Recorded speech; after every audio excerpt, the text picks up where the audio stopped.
So ito na mga kapatid, ang pinakamainit na balita nating nasagap ngayong araw mga kababayan patungkol po kay Senator Imee Marcos at kay Ping Lacson, Senator Ping Lacson.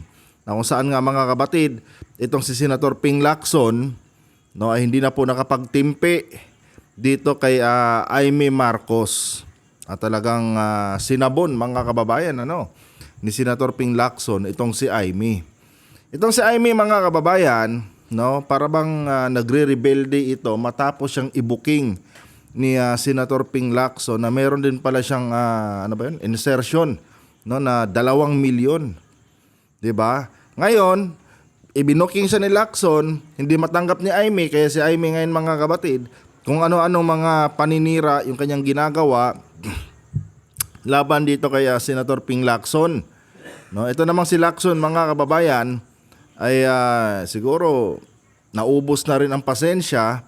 Talagang prinangka niya dito mga kabatid si Senator Imee Marcos. At itong si Imee pa pala mga kababayan nagmamagaling, nagmamagaling kung ano-ano ng mga aligasyon yung kanyang binabato patungkol dito sa Blue Ribbon Committee. Yun pala mga kabatid, siya naman pala itong laging absent ng absent. Kaya dito mga kababayan, ibinulgar po ni Senator Ping Lacson itong mga kabalbalan ni Senator Imee Marcos. Pero bago tayo magpatuloy mga kabatid, huwag niyo po sanang kalimutang i-like ang ating video ngayon para i-share pa po ni YouTube sa iba pang hindi pa nakakapanood. So medyo mahaba to, 19 minutes, pero hindi natin uubusin to. Magre-react lang ako dito mga kababayan sa mga importanteng parte ng mga sinabi dito ni Senator Ping Lacson. So for context, panoorin muna natin itong nasabing balita galing po kay Pinas News mga kapatid. I-subscribe nyo rin to itong channel na ito. Magsabunutan daw kami. Yan ang reaction ni Senator Imee Marcos sa issue ng di umano ay pork barrel sa 2026 GAA. So hindi pala insertion, pork barrel pala mga kababayan.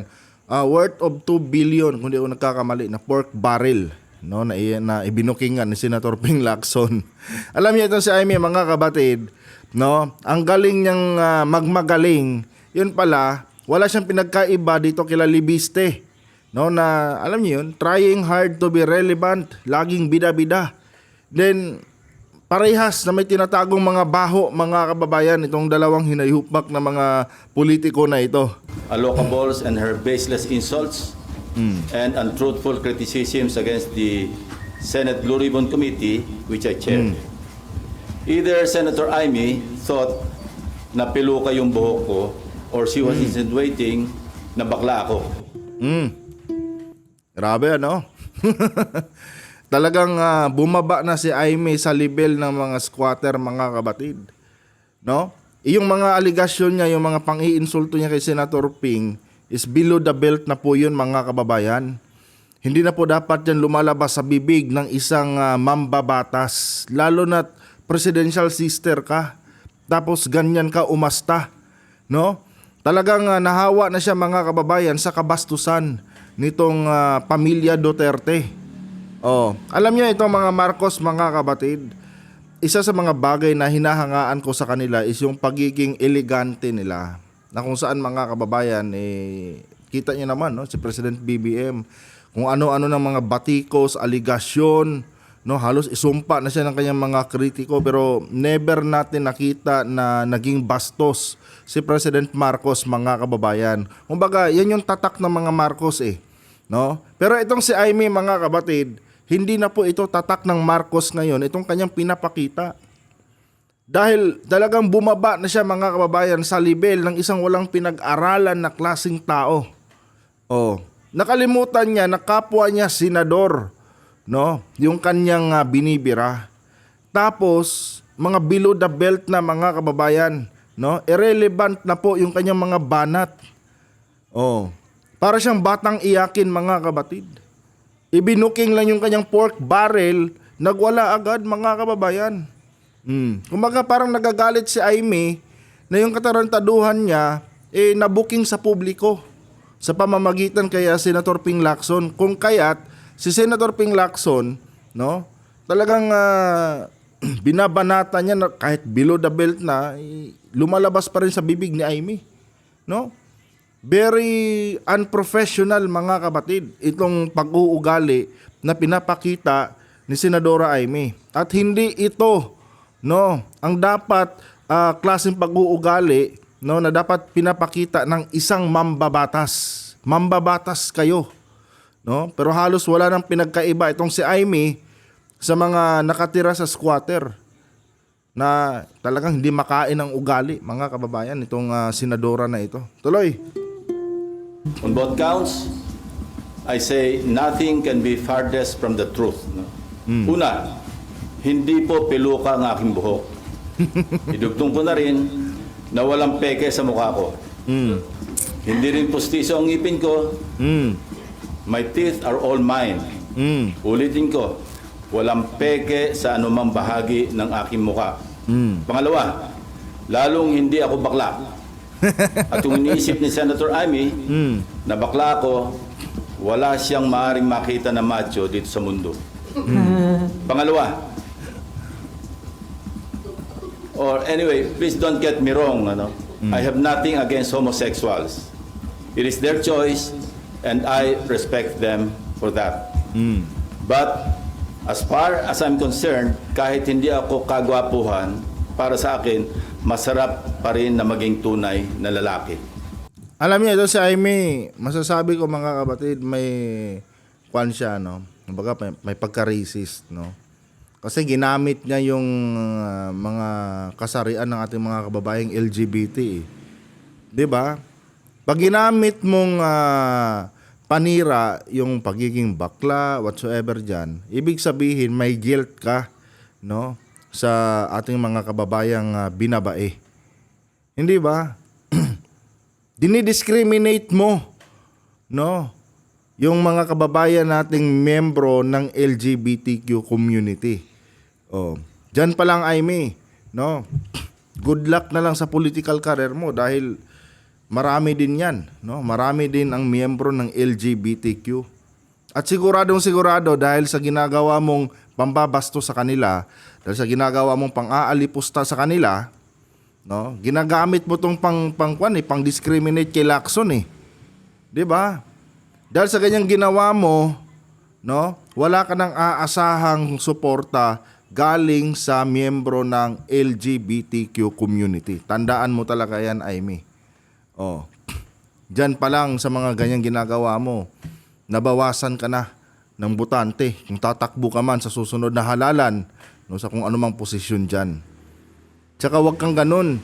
Senadora ka, mambabatas ka, iinsultuhin mo yung mga taga-LGBTQ community. Anong klaseng senadora ka? Napaka-plastic mo.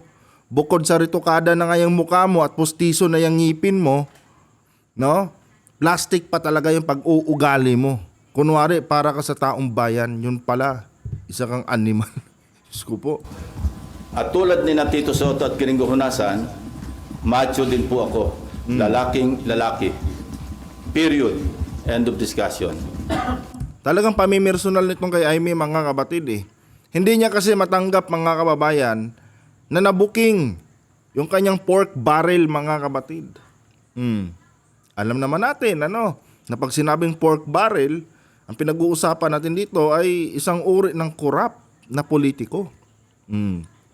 Tandaan nyo na itong mga kaibigan ni Amy, sila Jinggoy, no, si tawag nito si Villanueva, si Revilla, no, yan po yung dahilan, mga kababayan, kung bakit sila nakulong dati. Oh, dahil sa pork barrel scandal na yan. Oh, ngayon si Amy, mga kabatid, no, meron siyang around 2 billion daw, no, na pork barrel na kung saan ibinuking ito ni Senator Ping. Ito yung kinakagalit ng butsi talaga ni Amy, mga kababayan, na kung saan talagang bumaba na si Amy, no, sa level ng isang walang pinag-aralan. Oh. 'Di ba? Pamimersonal na yung kanyang mga tirada, mga kabatid, at mang-aatake na po, no, kay Senator Ping Lacson, yung kanyang ginagawa ngayon. Hindi na ito diskurso, mga kababayan, ano, ng dalawang mambabatas, ito ay personalan na po. 'Di ba? Masyadong mayabang si Amy. Plastic yung ugali, mga kabatid. Diyos ko. No wonder kung bakit galit sa kanya lahat, no? Itong buong pamilya Marcos galit sa kanya. Dahil nga mga kababayan, hindi dala-dala ni Amy, no, yung etiquette ng pamilya Marcos. Kita niyo sila F. Elisa, no, sila PBBM, sila Sandro Marcos, no? Kung ano-ano ng mga batikos, ano-ano ng mga pang-iinsulto yung ginawa sa kanila, pero never natin nakita, mga kababayan, na nakikipagbardagulan. Pag sumagot sila in a professional manner, no? Hindi tulad dito kay Amy, na pati yung nabubulol ako, pati yung mga nananahimik na miyembro ng LGBTQ community ay dinamay niya, mga kababayan. Dinamay niya sa kanyang galit kay Senator Ping Lacson. Anong klaseng senadora ka? Oh. Hindi ka dapat ganyan, Senador Amy, no? Dahil isa kang mambabatas at bukod sa lahat, no, kapatid ka ng presidente. Regardless kung ano mang galit mo sa iyong kapatid, 'di ba? Hindi mo dapat pinapahiya yung buong angkan nyo. Pero anong ginagawa mo? Nakakahiya kang klaseng Marcos. Diyos ko po. On Monday, January 19, we will resume the Blue Ribbon Committee hearings to further clarify some issues surrounding the flood control anomalies. Hence, we'd like to know more about the so-called Cabral files.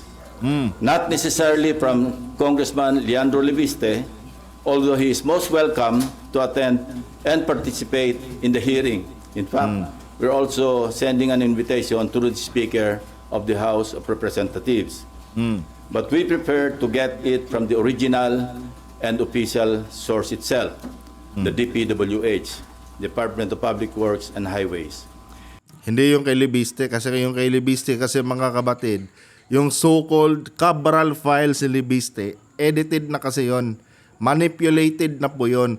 Kaya nililinaw dito ni Senator Ping, mga kababayan, na sa January 19, no, sa pag-resume ng Blue Ribbon Committee, ilalabas na nila, tatalakayin na nila yung nasabing Cabral files, pero hindi yung galing kay Leviste, no, na puno na ng tawag to, edit. Kasi nga, mga kababayan, yung kay Leviste kasi, yung version niya doon is, kumbaga, sinisave niya, mga kabatid, ano? Sinisave niya yung mga record ng mga kaalyado niya dyan sa Duterte Group. So, hindi pwedeng gamitin yon. Kaya sabi ni Senator Ping dito, yung gagamitin nating Cabral files, yung legit talaga, na galing mismo sa DPWH. Pero welcome naman si Leviste, no, na dumalo sa kanilang pagdinig. 'Di ba? Pero kung mahiya ka, Congressman Leviste, huwag ka nang dumalo, no? Advice ko lang sa iyo, kung may natitira ka pang kahihiyan diyan sa mukha mo dahil na-booking ka na no? Booking ka na. Oh. Biruin mo. Hinaras mo si Cabral. 'Di ba? Ninakaw mo yung file sa opisina ni Cabral para pagtakpan yung mga pangalan ng iyong mga kaalyado. Kanya nga lang, naging pabaya ka kaya na-booking. No? Naisiwalat yung mga insertion nila Pulong, ni Sara, pati si Roque, na hindi naman dapat nagkakaroon ng insertion, no? Na booking sa publiko, mga kabatid, na pati pala si Roque, kumikickback din, no? Dito sa mga infrastructure projects during Duterte administration. Na kung saan wala naman siyang mandato. 'Di ba? Dahil lang din kay Leviste, mga kababayan. Oh. Kaya kung ako sa iyo, Congressman Leviste, bawas-bawasan mo na yung kapal na mukha mo, huwag kang dumalo dahil mapapahiya ka lang talaga sa harap ng taong bayan.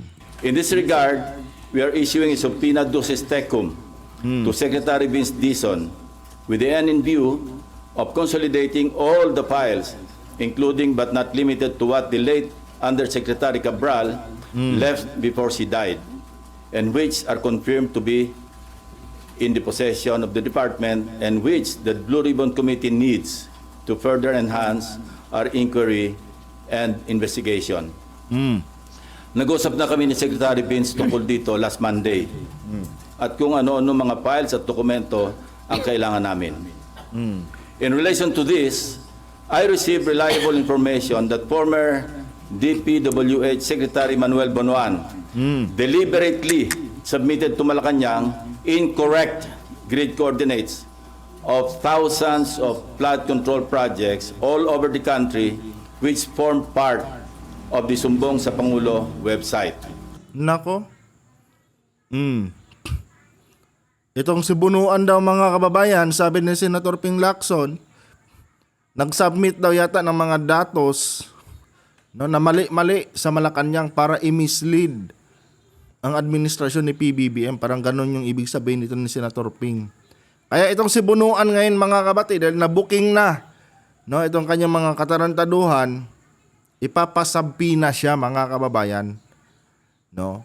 Ipapasabpina siya ng Blue Ribbon Committee para panagutin doon sa kanyang mga misleading na mga datos na ibinigay sa Malacanang.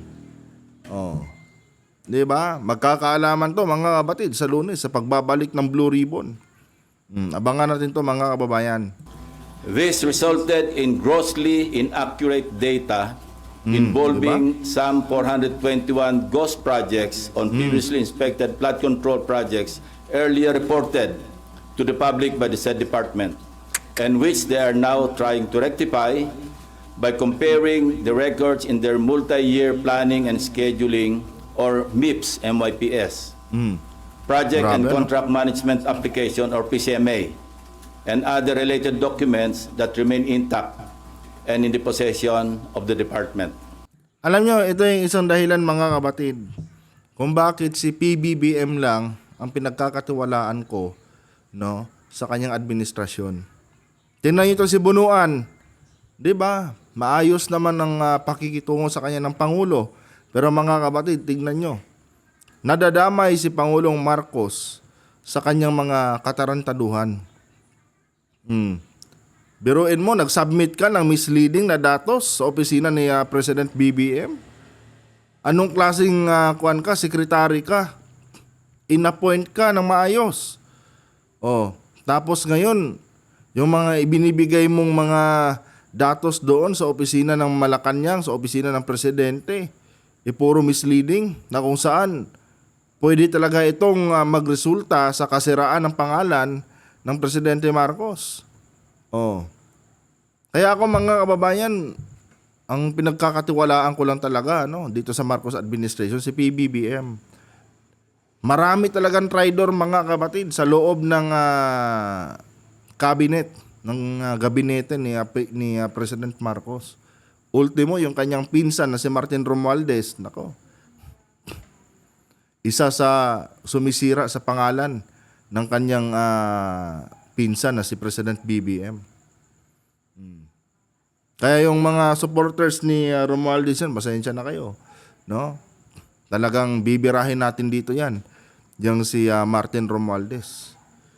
Hindi ko siya kinukonsider bilang kaalyado or pinsan ni PBBM. Dahil siya mismo, nilalaglag niya. Sinisira niya ang administrasyon ng kanyang pinsan. Anong klaseng yan? Kamag-anak yan mga kababayan. Imbis na tulungan mo, na mapaganda ang imahe ng administrasyon ng iyong pinsan, ikaw mismo ang nangunguna sa paggawa ng katarantaduhan. Di ba? Alam nyo, sa totoo lang mga kababayan, ito talaga si Romualdez ang isa sa mga dahilan kung bakit nagkakagulo ngayon yung ating bansa. Siya talaga mga kapatid. Tingnan nyo ngayon ang nangyayari sa ating bansa. Hati-hati tayo ngayon mga kababayan dahil sa mga korupsyon na ginawa ni Romualdez sa ilalim ng pamumuno ng kanyang pinsan. And alam niyo naman mga kabatid, itong mga kalaban ng administrasyon ni PBBM.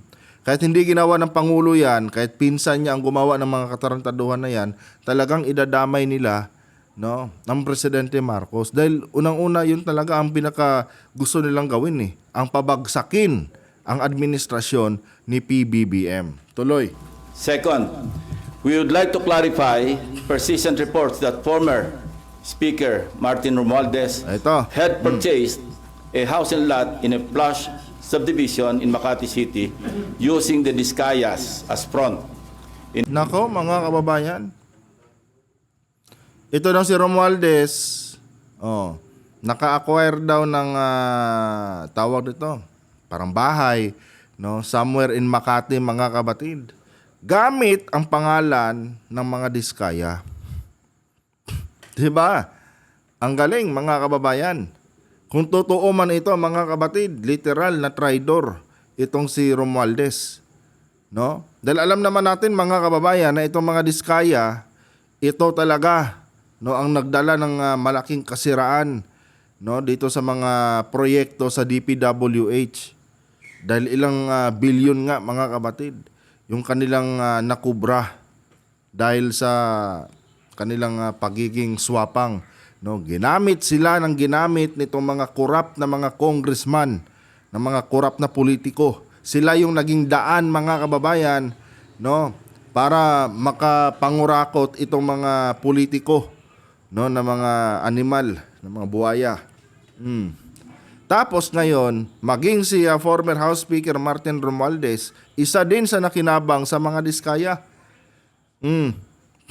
Ginamit niya ang mga diskaya para makapag-acquire siya, no, ng isang siguro bahay, no, diyan somewhere in Makati. I think sa Forbes Park yata 'to, mga kabatid.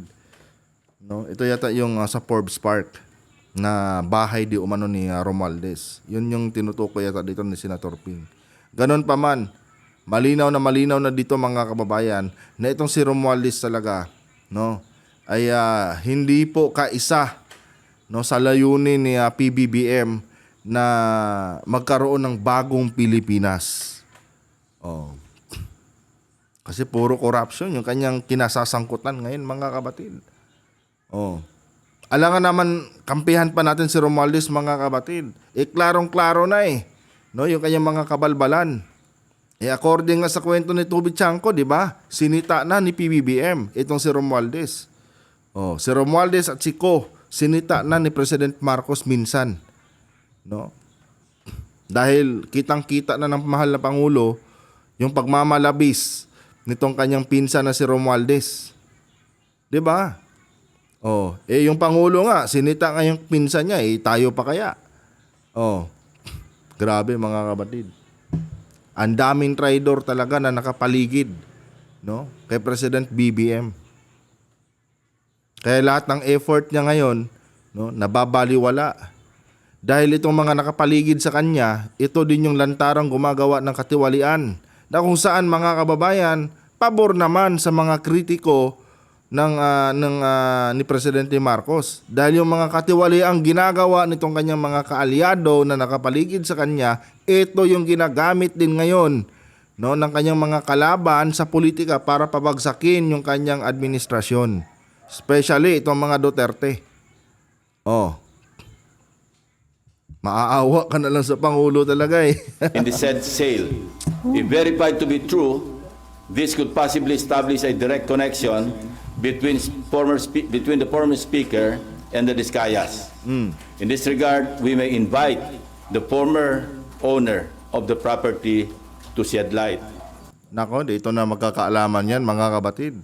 Kapag pumiyok itong former owner ng nasabing property na na-acquire ni Romualdez, no, dyan sa Forbes Park. Kasi, mga kababayan, pag nagsinungaling ito, malamang sa malamang, mga kabatid, sa kulungan din babagsak, no? Itong dating may-ari ng property na nakuha ni Romualdez. Kulungan din talaga, bagsak nito, mga kababayan, pag nagkataon. Oh. Kaya dapat wag talaga siyang magsinungaling. At dito na, no, sa tingin ko, mga kabatid, dito na talaga masusunog itong si Martin Romualdez. Tuloy. This is what I'm advising Senator Amy Marcos. Noise does not convict.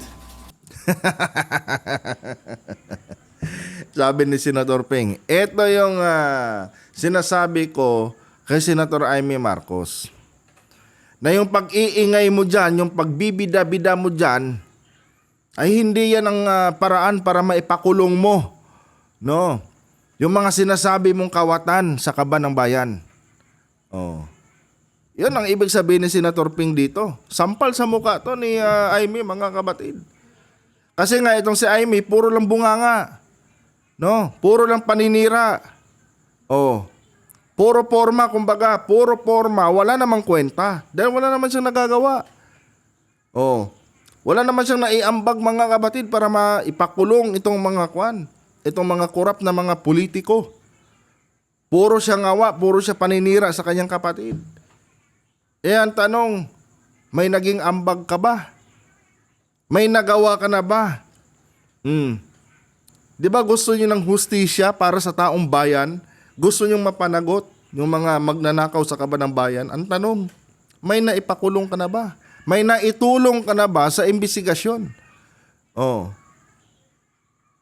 Malaking sampal sa mukha ni Amy mga kababayan itong sinabi dito ni Senator Ping. Ito ulitin natin. Ayas. In this regard, we may invite the former owner of the property to shed light. This is what I'm advising Senator Amy Marcos. Noise does not convict. Tama. Yung mga ginagawa ni Amy ngayon, no? Hindi yan ang magpapakulong sa mga magnanakaw. Kaya kung may kahihiyan ka pa, Senator Amy, no? Dapat mahiya ka na dito sa sinabing ito ni Senator Ping. Yung pagiging bida-bida mo dyan, yung trying hard to be a hero, trying hard to play a hero ka, no? Walang kwenta yan dahil hindi yan nakakatulong sa taong bayan na lagi yung binabanggit. Oh. Hindi yan makakatulong para mabigyan ng hustisya, no, yung mga Pilipinong nagbabayad ng buwis tapos kinukurakot lang nitong mga buhayang politiko. Kayo alam niyo na kung sino-sino yung mga hinayupak na yun eh. Pero ikaw, Senator Amy, may nagawa ka na ba? Oh. May naitulong ka na ba para mas mapabilis ng pagpapakulong, no, diyan sa mga korap na mga politiko? Wala, di ba? Bakit kamo? Siyempre mga kababayan, yung mga number 1 suspect ngayon sa nakawan dito sa DPWH, mga kaalyado niya, kasama pa niya sa Duterte Block. 'Di ba? Nakita niyo ba kung gaano kahipokrito itong si Amy, mga kapatid? Sampal sa mukha niya itong sinabing ito ni Senator Ping Lacson. Oh, sana matauhan siya dito. Neither does it indict even who may be perceived as the most guilty in the FCP or flood control project saga. Only evidence does. Asan ang mga ebidensya mo, Amy, di ba? Kilala mo naman na kung sino yung mga hinayupak na mga magnanakaw dyan sa kaban ng bayan. Oh. May nairepresenta ka na bang mga ebidensya na magdidiin sa kanila para mapabilis yung pagkakulong nila? Oh. Di ba, mga babayan? Wala eh. Puro drama.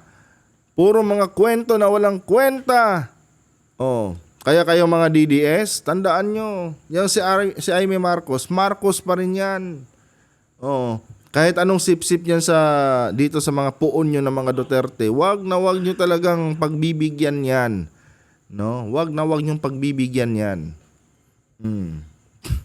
And ito lang mga kapatid meron lang akong naisip, no? Siguro kaya galit na galit si Amy dito sa ginawa ni Senator Ping na kung saan binuking nga yung kanyang 2 billion na pork barrel. Kasi mga kababayan, baka yung 2 billion niya na pork barrel, mga kapatid, no? Doon na sana siguro kukunin ni Amy yung ginastos niya noong nakaraang halalan. 'Di ba? Kasi nga nung nakaraang halalan, mga kapatid, bilyon ang ginastos ni Amy. Kaya ngayon, mga kababayan, no, imbis na mabawi niya yung ginastos niya nung nakaraang halalan, napornada. Bakit kamo? Binuking, mga kapatid. No, ni Senator Ping. Na meron para di umano siyang pork barrel na worth 2 billion. Ngayon, gets ko na kung bakit nanggagalaiti si Amy Marcos, mga kapatid. Yung pala yata yun. No, imbes mabawi na niya yung ginastos niya, wala na. Sunog na yung pera niya. Pinagtatawanan pa siya. Diyos ko po. Wait lang. Kaya kung meron siyang mayambag na ebidensya para madiin ang kanyang pinsan, sumali siya sa pagdinig. Walang pipigil sa kanya at walang magbabawal sa sasabihin niya o gagawin niya. Ngayon, Senator Amy, hinahamon ka na ni Lacson. 'Di ba? Binabanata mo si Romualdez. O ngayon, sumali ka daw sa pagdinig sa Lunes. Magdala ka ng ebidensya, no? Na makakatulong para maipakulong yung pinsan mong si Romualdez. 'Di ba? Gusto niyo ng 'di ba? Gusto niyo ng hustisya? Ikaw, pinsan mo 'yan eh. Dapat alam mo. Dapat mag-provide ka ng mga ebidensya para mapakulong na 'yan. Kung meron kang hawak na ebidensya, kasi sa tingin ko, no, itong si Amy, mga kabatid, puro lang pagliliwaliw din ang ginagawa nito. Puro lang dakdak, no? Puro lang mga gawa-gawa ng mga short clip sa kanyang page, no? Puro parinig, puro paninira lang. Wala din naman talagang ginagawa to, mga kababayan, para mapanagot yung mga magnanakaw sa kaba ng bayan. Yun po yung totoo dyan, mga kabatid. Kaya sabi ko sa inyo, puro forma, wala namang kwenta. Ngayon magkakaalaman yan sa Lunes kung may dalang resibo itong si Amy na magpapatunay, no, dito sa pagiging corrupt ni Romualdez, kasi inakusahan na niya itong kanyang pinsan no? Inakusahan na niya ng kung ano-ano. Siyempre kapag nag-akusa ka, ibig sabihin may ebidensya ka. Ngayon malalaman natin yan sa Lunes kung meron nga ba siyang madadala na ebidensya laban kay Martin Romualdez. Tignan natin, mga kapatid. Diyan natin masusukat, no, kung itong si Amy ay gumagawa nga ba talaga or ginagampanan ba talaga niya yung kanyang trabaho, no, para makatulong sa taong bayan. Kasi pag wala siyang na-present na mga ebidensya laban kay Romualdez sa Lunes, ibig sabihin, mga kababayan, walang kwentang senador itong si Amy Marcos. Tuloy. We would also seek further clarification from the so-called BGC boys and what prompted reports that they have recanted or planning to recant their testimonies before the committee or any other investigating body. I also intend to clarify with former Yusek Bernardo the circumstances behind a failed attempt by former Chief PNP and now MMDA General Manager Nicolas Torre to take him under the custody of the latter and find out for what purpose. We will also issue subpoena to personalities. Talagang itong si Senator Ping, mga kabatid, wala na siyang pakialam dito, ano? Sagasaan na kung sino masasagasaan dito. Beast mode na si Senator Ping. Pati si General Torre ipapatawag na. But ako naniniwala ako na malinis si General Torre. No. Sa paniniwala ko lang, I don't think so, mga kapatid, nagagawa si General Torre ng isang bagay na ikakapahamak niya. No. Naniniwala ako na pag pinatawag nila si Torre, masasagot naman ito ni Torre ng maayos. 'Di ba? And in the first place, mga kababayan, wala pa namang mga record si General Torre about corruption. Unlike dito sa mga kila Jingoy Estrada, kila Joel Villanueva, no? Kila Bong Revilla. Yung mga yan, may record na yan. Nakulong na nga eh. Regardless, kung sasabihin lang na acquit na yung iba nilang kaso dati, nakulong pa rin sila. At dapat, mga kapatid, yung mga ganyang klase ng mga tao na may bahid na ng corruption, hindi na dapat pinagbibigyan yan, no, sa mga darating panahalalan. Kanya nga lang, ewan ko ba, mga kababayan, especially dito ngayon, sa nangyayari sa ating bansa. Itong mga DDS kasi, mga kabatid, no, nakita lang nila yung isang politiko na pabor ang ginagawa sa kanilang puon ng mga Duterte. Nako, kahit kriminal pa yan, no, kahit may bahid na ng pagnanakaw sa kaba ng bayan yung ginawa niyan, ibuboto pa rin nila yan. Siyempre, pabor sa kanilang Tatay Digong eh. Kaya nga, mga kapatid, maraming mga politiko, no, ang bumabalik ngayon kay Duterte. Kasi nakikita kasi nila, mga kababayan, na itong Duterte brand, no, napakaraming boto ang dala nito. Yun yung ginagamit nila ngayon na pananggalang, no, para sa kanilang mga political career. Pansin nyo ba? Lahat ng napupuna ng ating mahal na Pangulo, lahat ng mga napaparusahan sa kanyang administrasyon ngayon nagiging DDS. Kasi nga, mga kababayan, pag kumampi sila kay Tatay Digong nyo, no, pwede kasi nilang linisin yung kanilang mga pangalan. Yung kasi paniniwala nila, mga kapatid. At the same time, pag nagpakita sila ng suporta kay Tatay Digong nyo, sigurado ang boto sa kanila pagdating ng susunod na halalan. Oh, biruin mo, pag kumampi ka kay Tatay Digong mo, meron ka nang aasahang around 5 million, no, na boto galing sa mga DDS. Idagdag mo pa yung boto ng INC. Oh, kasi alam naman natin ng INC medyo bias talaga, no? At talagang kitang-kita naman natin na pabor sila sa mga Duterte.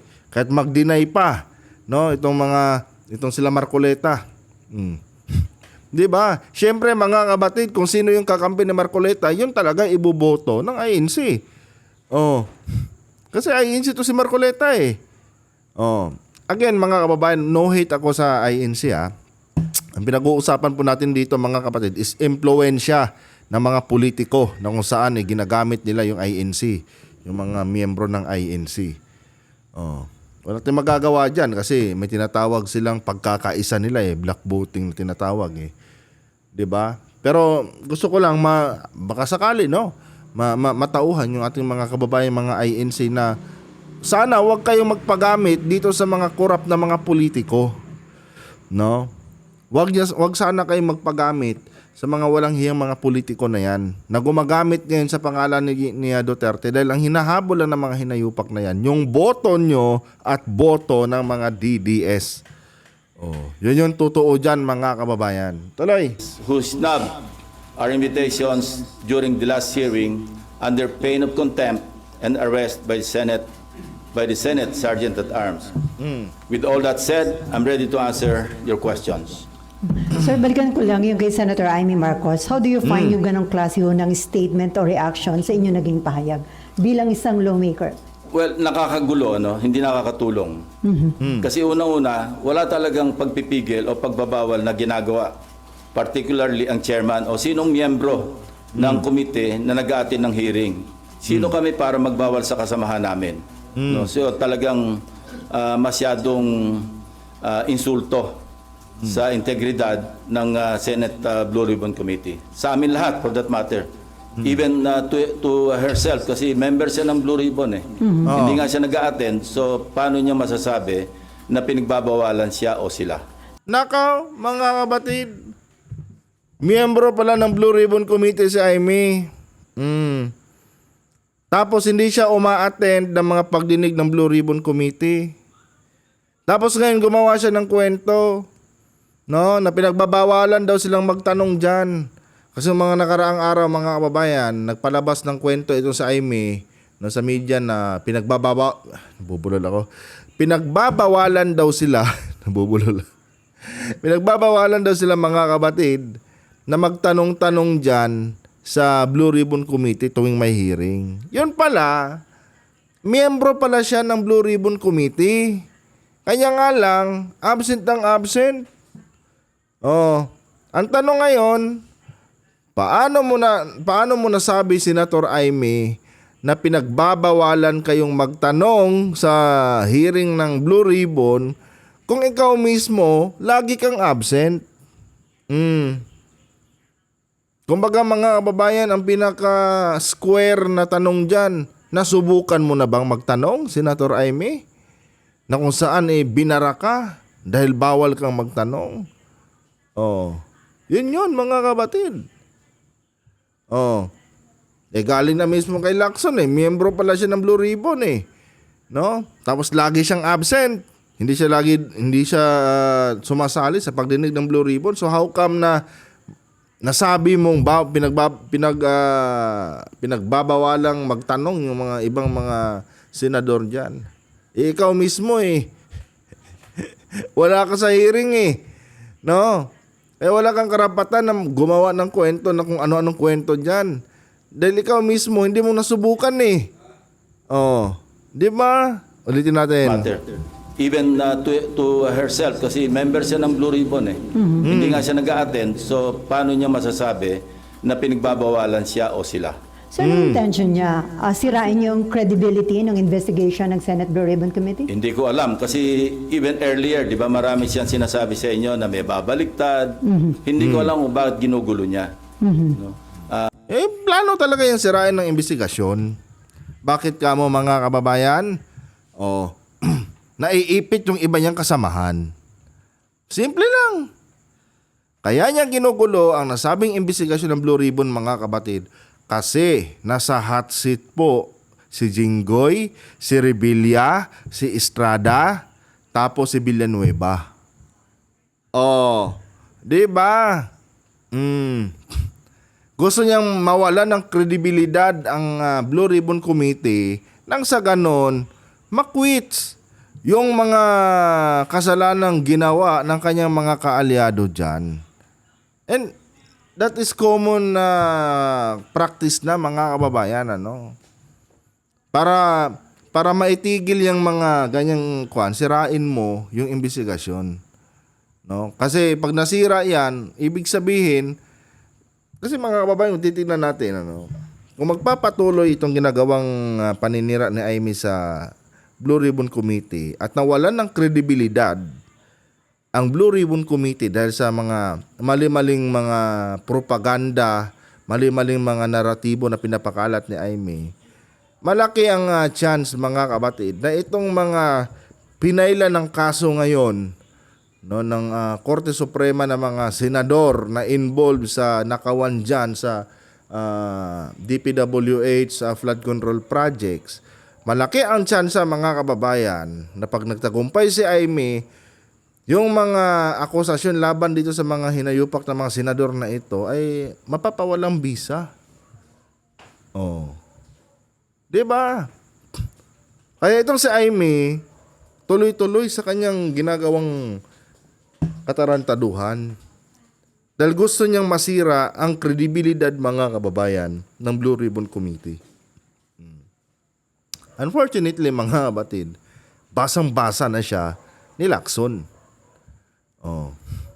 Maling-mali si Amy, mga kababayan, ano, nung kinanting niya si Senator Ping. Maling-mali talaga siya. Di niya alam na dating imbestigador si Ping Lacson. At marami na rin pinagdaanan si Lacson, no, na mas mahirap pang sitwasyon kumpara dito ngayon. Dito ngayon si Lacson ang nag-iimbestiga eh. Oh. Itong si Amy, no, dapat nagpakabait ka na lang. And uulitin ko sa inyo, mga kabatid, in my personal opinion, ngayon ko lang to talaga naisip, ano, na kaya pala siguro nagwala si Amy nung ibinuking siya ni Lacson na meron siyang 2 billion na allegedly pork barrel, no? Kaya siya nagwala, mga kababayan, dahil yun talaga siguro, no, ang kukunin ni Amy sana, yung amount na yung kukunin niya sana para makabawi siya doon sa ginastos niya nung nakaraang eleksyon. Kasi 'di ba, matagal nang kasabihan natin na pag ang isang politiko gumastos ng napakalaking pera sa halalan, ibig sabihin pag nakaupo yan, babawiin niya yan. Oh, yun na sana yung no, moment ni Amy para mabawi niya yung mga ginastos niya nung nakaraang halalan. Kaya nga lang napurnada.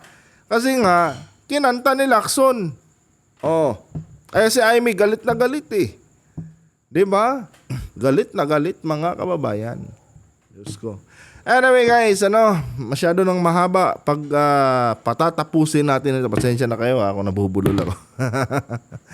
Ano ba man, mga kapatid, hopefully na may natutunan kayo sa ating talakayan ngayon. And uulitin ko, lahat ng aking sinasabi dito ay personal na opinion ko lamang at hindi ito sumasalamin sa opinion ng mga eksperto.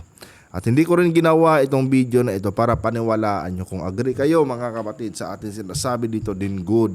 Kung hindi naman, nasa sa inyo na po yan, mga kababayan. No, meron pa tayong tinatawag na freedom of speech. Oh, as long na hindi tayo lumalabag, no, sa karapatan natin na magsalita, wala tayong dapat ikabahala. Oh, may kanya-kanya tayong opinion, no? Kung hindi kayo sang-ayon sa opinion ko, nire-respeto natin yan. May demokrasya tayo eh. Kay Robin Padilla pa. Hanggang dito na lang. Adios.